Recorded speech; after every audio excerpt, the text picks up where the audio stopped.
Okay, we're going to get started, and what I'd like you to do as we start talking about some of the detours and the roadblocks that can prevent us from reaching our destination is for you to just take a couple of moments and some quiet thought, writing down. They don't have to be yours personally.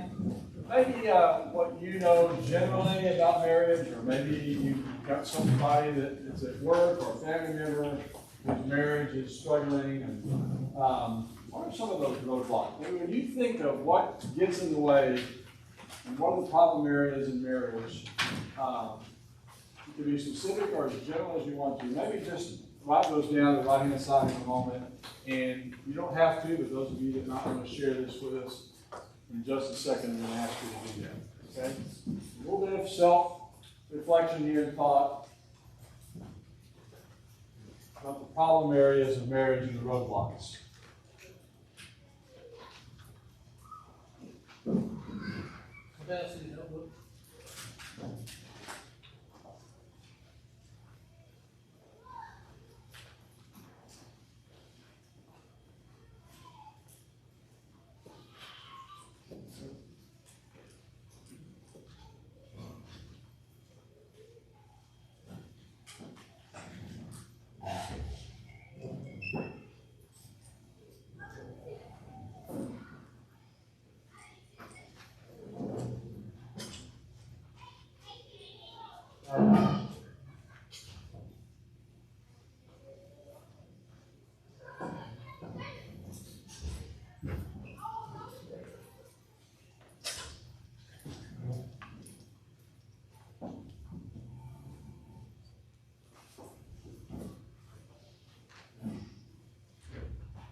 All right. First of all, I want to say again how much I really admire you guys for being here. I don't know how many of your spouses drug you here. You might be here against your will. Maybe that might be the case. But you're here, and I'm thankful for that. And all I want to try to do this weekend is to just encourage you and help you in any way that I can, because we do want to be happy. We want to find peace and joy and take our marriages from ordinary maybe to extraordinary, and even beyond that. We can just continue to grow in the grace and knowledge of Jesus Christ. So I'd like to hear from some of you for just a moment, because it's important for me to know what you're thinking, maybe what's going on in your mind, or what you've encountered, or what maybe the elders have seen, encountered, or ministers over the course of their life. Anybody want to share what are some of the roadblocks, detours as it were, that are the problem areas in marriage? Communication. Okay, communication, big one. What else?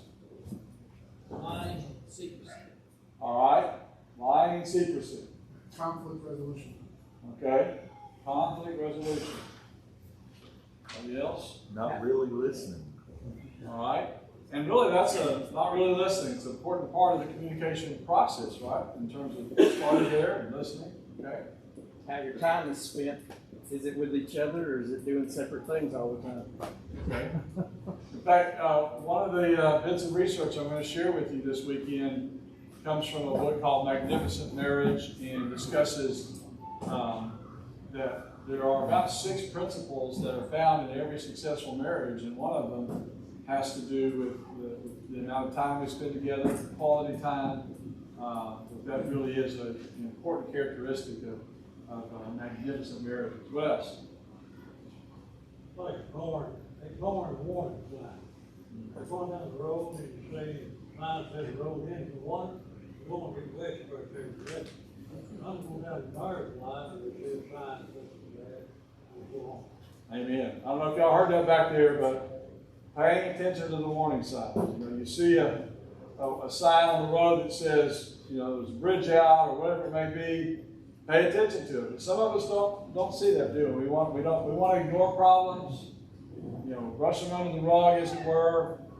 It's easier for the time being to not address the issues, but sooner or later it's going to catch up with us, isn't it? So, yeah, let's as men encourage each other not to do that. What else?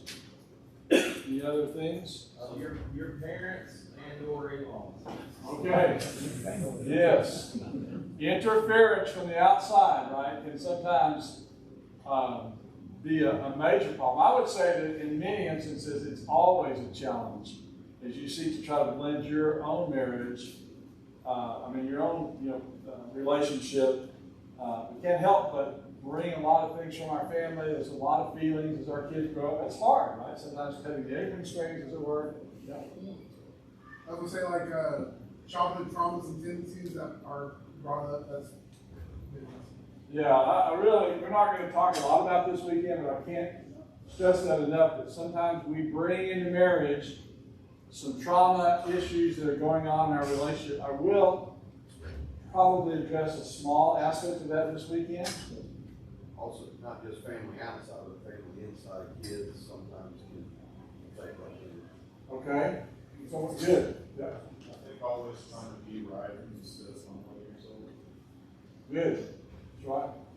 Unwillingness to forgive. Unwillingness to forgive. Strained financial resources. Sorry. Strained financial resources. Yeah, that's another one of the top 6 in there. Has an impact on marriages and family. Realizing that you both do not have anything in common. Two different people. Yeah.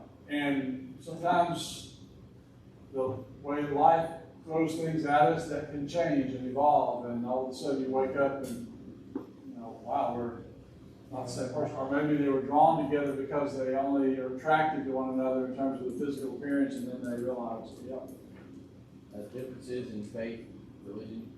yeah, that's a big one. That's a big one. What else? Selfishness? Yeah. Yes, and we all struggle with that probably, maybe some more than others. Now let me ask you something. How did it make you feel hearing other men talk about some of those things? When you heard that, how did you feel when you heard that? I'm not alone. Huh? I'm not alone. You're not alone? All right, good. Yep.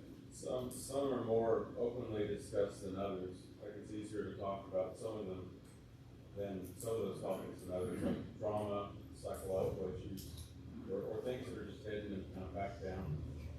It's, a lot of folks don't want to talk about it, even if it's not about them, it's about somebody they care about. And we're going to address one of those in just a moment that may not be referring to, but in a general sense, absolutely. We don't like to talk about things. And now I don't find it as much in my generation, but with my dad's generation, just a little harder maybe for them to maybe talk about feelings. I don't want to overgeneralize or stereotype, but I'll never forget coming home from college and a lot of the campus minister in the church there, where in San Marcos, Texas, where I went to school, they're used to saying, "Hey, I love you, brother." And I remember I came home and I told my dad that first semester, "Hey, Dad, I love you." "Same to you, son. Same to you." I knew my dad loved me, and I didn't doubt it for a moment. We had a great relationship, but that was just not something that men usually went around saying to each other in that generation. So it was a little different. But I think things are different now, but still, certain personality types find it a little more difficult, among men particularly, to always express their feelings, because we maybe have a stereotype of what a man is supposed to be like. And I like for us always in these seminars to spend a little time kind of letting people share their thoughts, their ideas, because we find out that we're not alone. We find out that, we're only human beings, that we do struggle. And as long as we keep it in the dark, Satan loves that. But if we have opportunities like this to expose it, to talk about it, to refine our marriages, Satan loses, God wins, and we're the victors as a result of it. I mean, it's a marvelous thing. That's why I applaud the eldership here and the ministers here and this church overall for not only wanting to have it, but supporting it in the way that you have. I'm impressed and I'm encouraged. And you encourage me by your presence to say that real men of God say, I'm wrong, I want to get better, I want to be more like Jesus. That's what it means to be a man. And being a man is being a person of courage, conviction, and godly leadership that shepherds in a way their family that is not like, and I'm going to share this with you now because I won't get to it at the end and I'll forget about it, but that shepherds in a way that is like a shepherd in the West and not in the East. Now, the first time I heard that, I thought, well, that was really good. And I think there's a lot of truth to it because I've observed it with my own eyes on occasions. And it came out of the context of me preaching a sermon one Sunday morning about leadership and about some of David's failures with Absalom, and how he did not really address some of the issues and just let his son sort of eat away in bitterness. Now, David was a good man, and I don't want to impugn him with a lot of faults about some of that, but I think in my own judgment, I look back at it and I think I wish he had shown more leadership in that particular situation. But as I was preaching about that, afterwards I stepped down and the man came to me and he said, his name is John. He said, John, I want to tell you that what you said was so true, and it took me a long time to figure it out, that we were having all kinds of problems in our family. Very dysfunctional. My kids were rebellious, and went to a counselor. And he said, John, I can see what's going on. He said, you don't know the difference between shepherds of the East and shepherds of the West. And he said, what do you mean? He said, well, shepherds in the West, talking about the United States, like herdsmen or cowboys or whatever, they tend to drive their sheep. But the Bedouins in the East, and I've seen this, are among their sheep. They're with them. I was out in the Negev Basin near Beersheba one time, and I was watching these flocks move about from place to place, and they had a shepherd, and he was right there with them, and he'd call them, and they would follow him, and then he would be among them, and he was keeping an eye out. Some of us are losing our families because we don't know how to shepherd. Some of us are robbing ourselves of a lot of happiness because we don't know how to lead. So being a man is not about driving. Being a man is not about dictates. Being a man is being like Jesus. It's being like our Heavenly Father.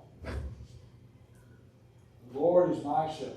I shall not want. Wouldn't it be great that if our families could see us in that way? Well, one of the things, or some of the things that keep us from being that way are these roadblocks and these detours. Now, so, let's see if we can talk about a few of them here. Uh-oh. There we go. You go to sleep on me? There we go. All right, so, we did that. I have that. One thing now. All right, so sin of any type. Sin of any type. Now, all of these aren't necessarily in order. Some of them may be, you may have to look and hunt for them in just a moment. I apologize for that. But a major roadblock, a detour that gets us off track, is sin. Separates us from God, but it also separates us from our fellow man, and in particular, our lives. It creates distrust, harm, hurt, typically comes from sin. Now, one of the sins that we want to be sure to address is lust. But when you think about the 7 deadly sins mentioned in the book of Proverbs and other places, we oftentimes think about that, but we don't always think about greed or maybe laziness. Now, it may be actual laziness in that we're not fulfilling our responsibilities to take care of our family, we're not as proactive as we need to be, or it could be just spiritual laziness, that we're not being the godly leaders in our home that we need to be. The way of the sluggard is blocked with thorns, but the path of the upright is a highway. In other words, the lazy man has got all these excuses. It's time for us as men to not make any excuses, but to say, I'm going to do what's right regardless of whether anybody else does it or not. Outdo one another in love, Paul told the church of Rome. Outdo one another in love. Don't wait for your spouse to do this or do that. You do it. And so a lot of things that we need to recognize can get in the way. So, as Paul said in Colossians 3, 5 through 9, put those things to death. And one of the things that I think really is one of those areas of pornography that we need to really think about. I want you to hear what a woman thinks, what goes through her mind when her husband's engaged in pornography. Men, you need to understand that often a woman's self-esteem is tied very much to her husband's admiration and how he loves and approves of the way she looks. That he desires her and only her. It is a physically sickening feeling to think that her husband would look at another woman sexually. If he follows through, it is earth-shattering. It's covenant breaking. Not simply breaking your promise, it's literally heartbreaking. We know that it is a huge problem in our society. And yet it's the tool of Satan to undermine the home, to find his way into our home through our various devices. And with regard to sexual addictions, particularly pornography, it has a huge impact, and we need to address it. Now, entire seminars have been conducted just on this, and I really want to encourage this church to think about that for the future. Every congregation, I'll have someone come in and address this and talk about it. Whether it's somebody from the outside or somebody from the inside, that can really help men, because it's plaguing us. It's a real temptation.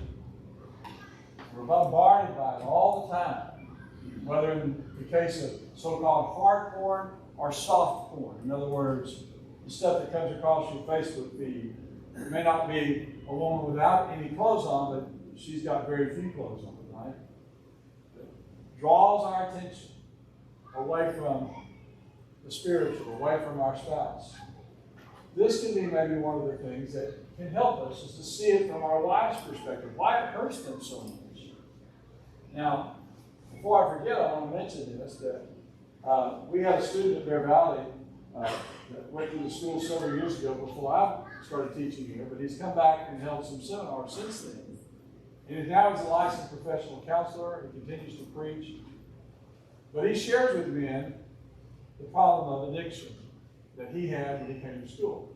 He tells the story of how it happened and how then it even continued while he was in school. He thought, well, I'll come to school and this will be the great place for me to get rid of that. But in some ways, it actually exacerbated it, because people tend to go to their addictive behaviors when they're under pressure. They fall back into those same roots because it's an escape and a learned behavior of how to sort of escape from the world, to get a momentary bit of pleasure. And until you understand some of those things, you may have a hard time overcoming. But he found, because he read almost every book you can think of in trying to overcome it, and put all the things in place that are good and helpful, like covenant eyes and other types of devices that keep, a lock on your devices, other types of programs that keep a lock on your devices. But he found that the most effective way to overcome it is through accountability by a peer group. Knowing that no matter what, this peer group's going to meet every 2 weeks, and they're going to have confession time. And he says, well, I know I got to come, and I got to tell these men, here's what I did. It helps to motivate me. Keep myself in check. And that if I do have to confess it, that there's not going to be this harsh criticism or judgment. There's going to be prayer and encouragement. But he said, I kept thinking about, I don't want to disappoint those men. I certainly don't want to disappoint God. And knowing that, it was an effective way. And again, a lot of effective programs out there, but I tell you, that's what he said. So think about how this is destroying, hurting, harming a lot of relationships. See it from the wife's perspective as well. Look at this. As she continues on. Let me get it to come up here. Pornography and infidelity affects not only her self-esteem, though a woman's sexuality is so tied to emotional feelings over physical feelings. She says our hearts and souls are tied up into the sexual act. To think of the one that we love and have given our hearts to, giving his body and mind to another woman, is shattering. It's amazing how maybe a man can be involved in the physical act of sex and sort of divorce himself from it emotionally. And God and men work on that. And of course, we realize how much they need to be tied together and should be tied together. But for a woman, typically, it's much different. It's very much an act of the emotion and of the mind. And then she goes on to say this. There's a little bit of delay. I think I figured out why this is happening. There we go. So, last paragraph. For a wife to see her husband turn her head away from images on TV, reading material, etc., or when women walk by, especially when he doesn't even know she sees, is a powerful statement regarding his commitment to her. For a wife to be confident in her husband's love and desire is a gift. The mental, emotional, spiritual, physical peace in this one area will endear him to her, will make her love him even more deeply and be even more committed to him in all the areas of their marriage. And by the way, incidentally, your wife should never be asked to be your accountability partner. Don't put that on her. There's a lot of reasons for not having her do that. But let's address this issue. A lot more can be said about it. Another roadblock is the failure for men to pray. The failure for men to pray. Men ought always to pray and not to faint. Colossians 4, verse 2. Paul speaks, as we've already noted, about the necessity of prayer. 1 Thessalonians 5, 17, to pray without ceasing. I believe in the power of God. I believe in the necessity of prayer. I believe and know that God answers prayer. Pray to him specifically about your marriage. And now let me challenge you this. How often do we pray for our wives? I don't mean just for their physical health. But maybe you're struggling. Maybe you're upset about something. Go into the other room and you pray for her. Yes, pray for yourself, but you pray for her. And even if you believe she's acting in a way that she shouldn't act, you pray for her.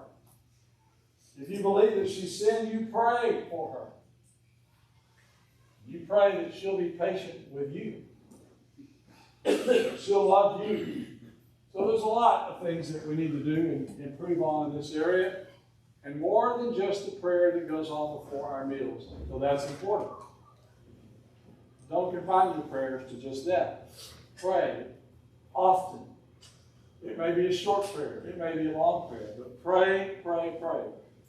Unrestrained anger is another one. Now, I'm going to move through that quickly because we're going to address that tomorrow. Men, you are, I'll say this right now, intimidating to most women. Most men are intimidating to most women. I know there are exceptions to that.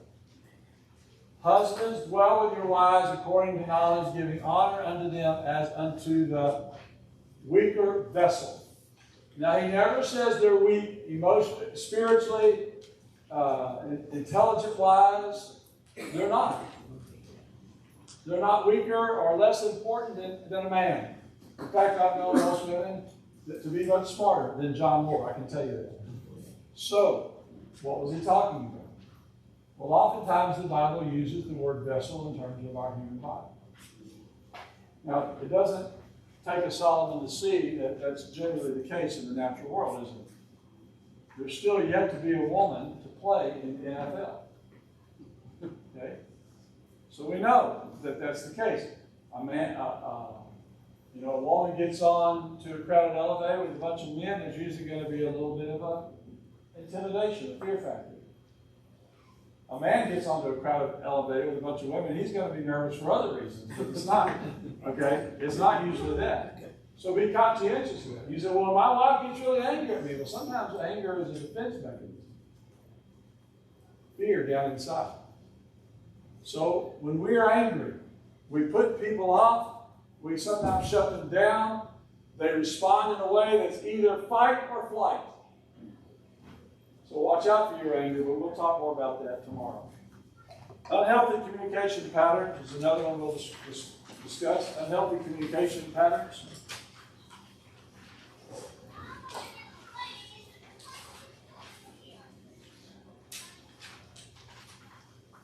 And then this one.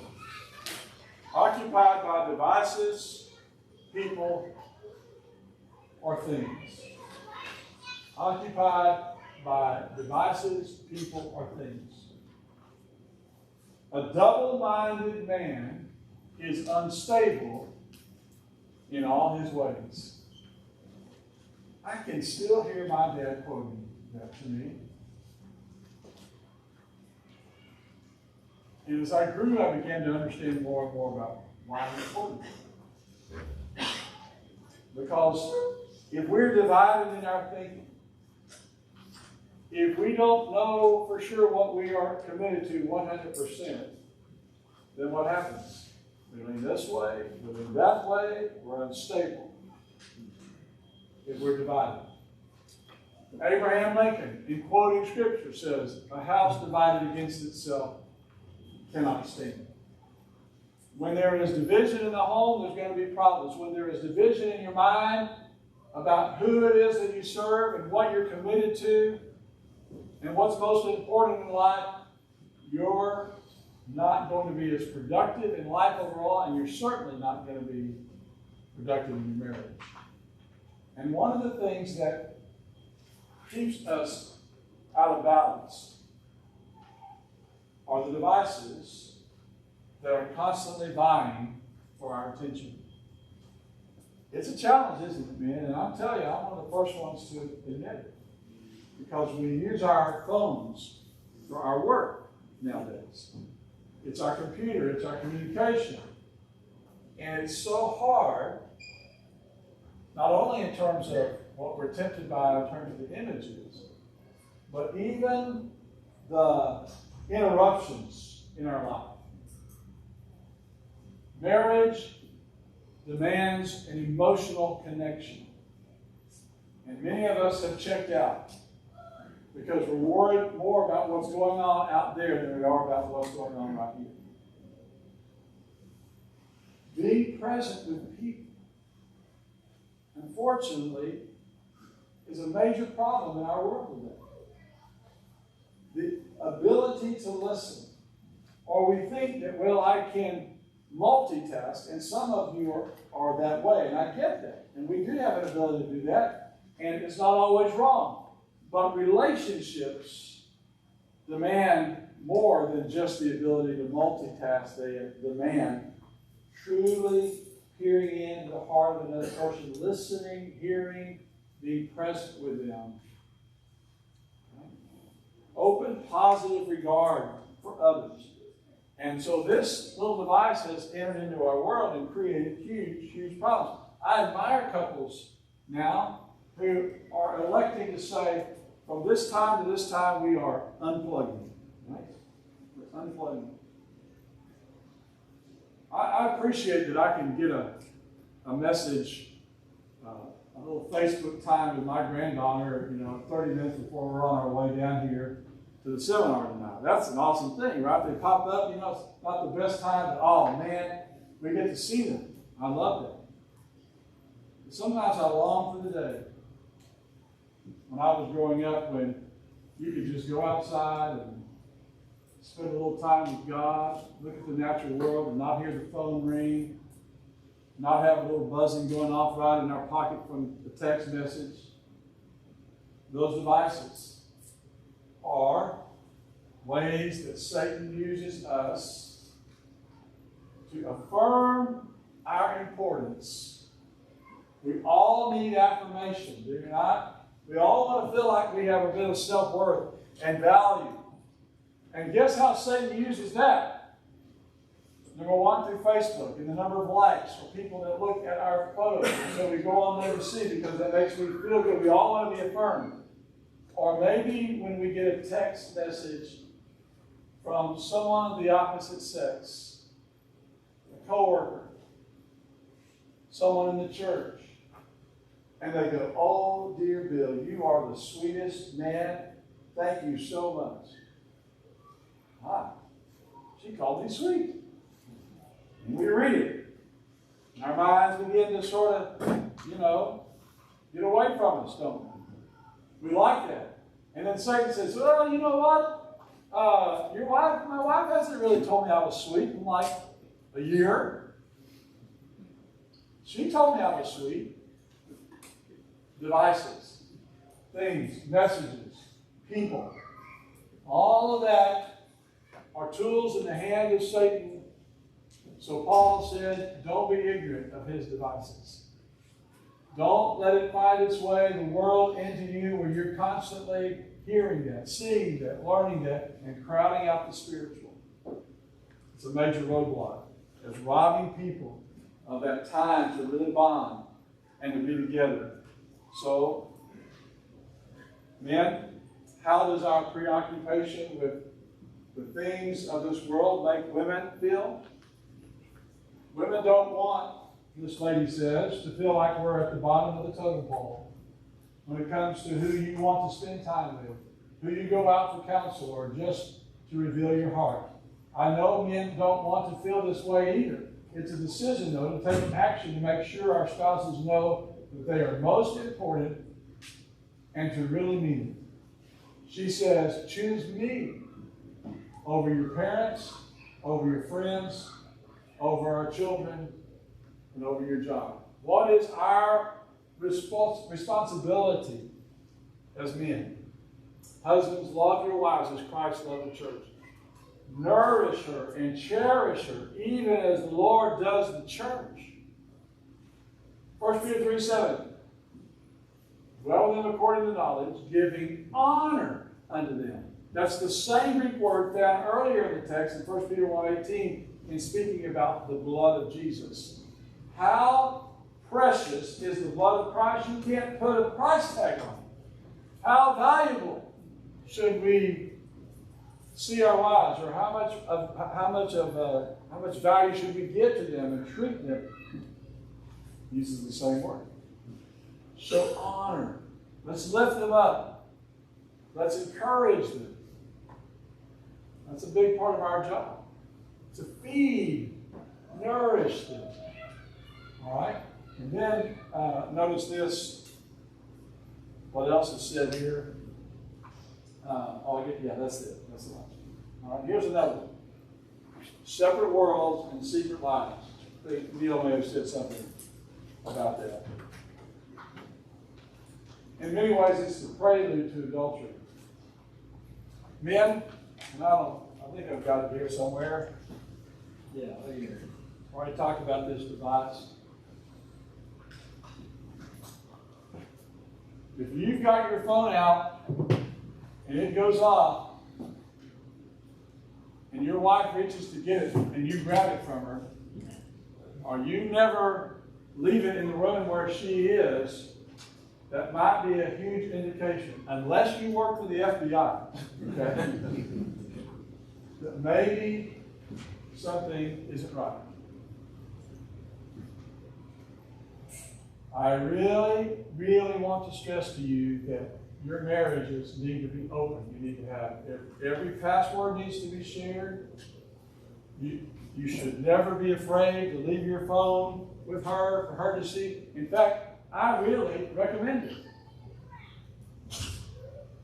that you let her, whatever it is, and not feel like, well, she's being nosy.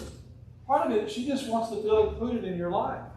Sometimes Carla will joke that if she wants to catch up on really what's happening in the day, she looks at my text messages, because I sometimes forget to tell her. But that's okay.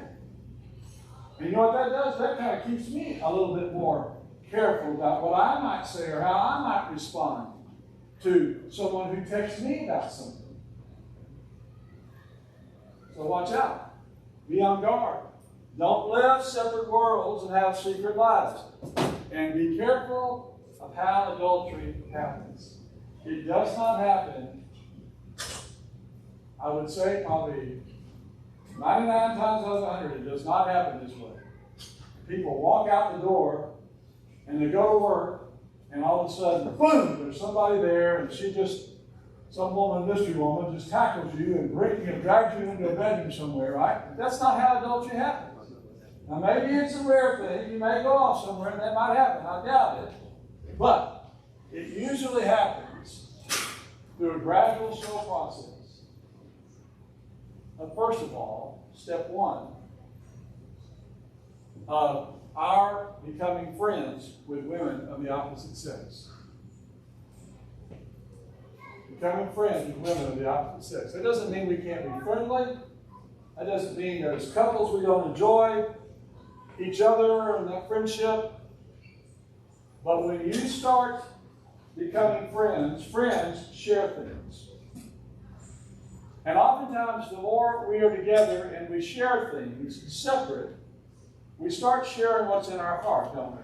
And guess what happens when you start sharing what's in your heart? And you have this emotional connection. It's called bonding. Bonding. I mean, men bond, right? Well, men and women can bond, but the difference is that there's always that little element out there of a man and a woman bonding that's called sex. That's hard to ignore. We're men, right? We're not stupid. We know this. And so you've got to be careful. I can tell you how a man went from being married to a Christian woman to having another woman and 2 kids and being a deacon in the church at the same time. All in the space of about 3 or 4 years. We couldn't believe it. When someone walks up one day and they knock on the door, and I forgot the whole circumstances of that, and he was there, and our kid, oh yeah, hey Daddy, starts calling me Daddy, and I'm, what in the world? I know you. It's not your wife. Had a whole separate family. You know what happened? He was a police officer. And this woman was a police officer, and they were partners. And they were out on the beat together at night, sitting in a car, waiting, observing, right? Guess what you do when you're sitting and observing? You talk. And before long, they started bonding. And then the moment when things weren't going so great at home, he started sharing things about that. And she was very sensitive to that, right? Well, she didn't have to live it, and no wonder she was all happy about him and everything. She didn't see him at his worst. That's the other thing Satan does, right? He distorts reality. And so they start sharing things and they start bonding. The next step is that they started dating. So he comes back the next day and he's got a gift for her. And he says, hey, I just want to tell you how much I appreciate you listening to me last night. It meant the world to me. And she hears that. And maybe he even meant it in an innocent way, that he wasn't necessarily going to take it to the next level, but she heard it, and now she's being affirmed. He's noticed. He's giving me a gift. That makes me feel good. And she can't help but be attracted to him. See the second step? We go from bonding to dating, and then the third step is secrecy and affection. And then the fourth step is adultery. So watch out. I'm telling you that Satan wants to destroy your marriage. Because if he can destroy your marriage, he can destroy your home. And he can wreck lives. Don't let him win. Don't give him a foothold. Because he knows how to bring about misery and pain in life. God knows how to bring about blessings and joy and peace. Watch out for those separate worlds, those secret lives. Don't let Satan win. And then another one. Comparing your marriage with others' highlight reel. Comparing your marriage with others' highlight reel. You know the old statement, the grass is always greener on the other side, right? Always looks great over there. Y'all remember the parable of the guy that was a little boy that was on this hill, and every morning he got up and he looked out across the valley to a house on the other hill that had golden windows. It looked awesome. And he was intrigued by it. And he was determined that one day he was going to go see that house with golden windows. And so the story goes, as the morning started and he saw the golden windows, he descended down into that hill. And on this long journey, he reached the bottom, and then he made his way to the trek, and it took him all day, just as about the time the sun was setting over here. He sat back, or he got up to the house, and he saw this old, dilapidated house with a window that was covered with dust. It wasn't golden at all. And he was puzzled. And he sat down and began to kind of rub his head just a bit, and then he looked up at his own house across the valley. And he saw golden windows in his own house. He realized that it was the reflection of the sun. What looked so great from this hill right over here was not really so great after all. But what made the difference was the sun. He just needed to see it from a different perspective. And I think sometimes men get on Facebook and they see all of the happiness that everybody else is having, and it looks so attractive from a distance. But if you had to spend a little time in that other person's home, you might see things a little different. Right? Everybody's usually their best at worship service. Everybody's usually their best at work.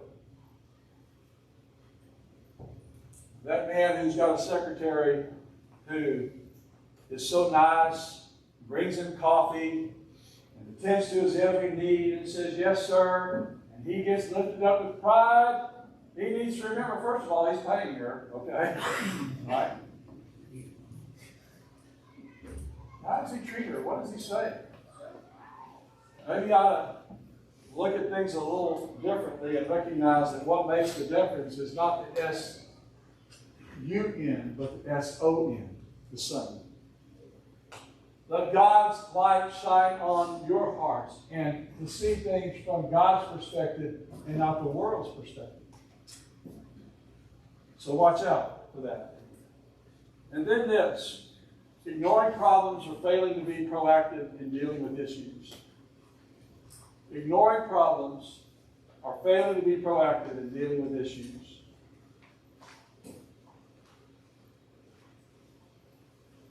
Satan wants us to keep things in the darkness.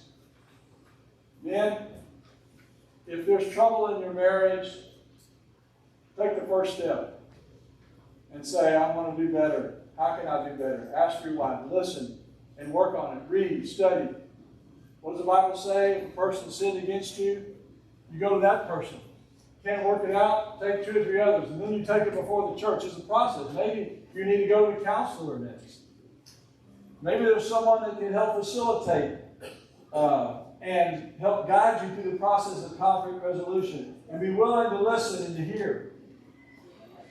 I wish I had a dime for every story I've heard about this. The guy said, "Yeah, we tried counseling, but I just, that counselor, he or she was so biased, and it was all about me and my problems and never said anything about her. I've heard that. And we went to another. Same thing, I give up on counsel because all they ever do is talk about how bad I am. And usually there's a common denominator right after a while. All right, the last thing. Last thing. Forgetting the little things.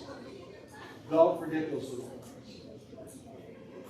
You started out with when you were dating your spouse.